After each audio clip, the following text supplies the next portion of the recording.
villages of Dian in Sama province, all we can see is utter devastation.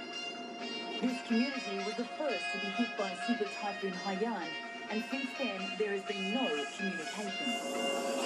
While the plan is to conduct a search and rescue mission, these men know all too well they're likely facing a recovery operation.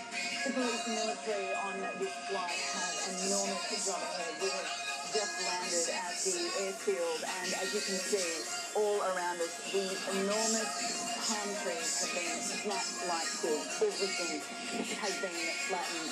You can see that the local people over here standing under a shelter that its roof has been completely ripped off. They have been without supplies now for days. This typhoon hit this point first. This was the first town, really, that was devastated. And these soldiers, they have no idea what they're about to face.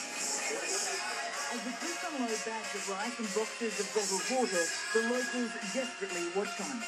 Food to eat, we want.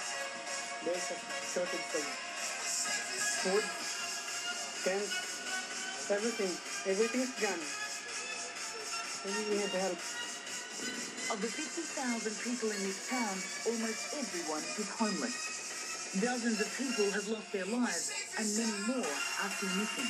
I don't know where to start. If you take a look of our municipality, it was total damage, 100% damage. With the aid of the sick and injured are carried on board, some suffering spinal cord injuries. In less than 20 minutes, the engines start up again, ferrying these traumatized survivors to safety.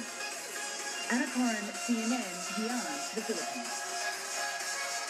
Now, we wanted to give you a sense of the level of destruction in Diwan, so we're zooming to the town in Google Earth.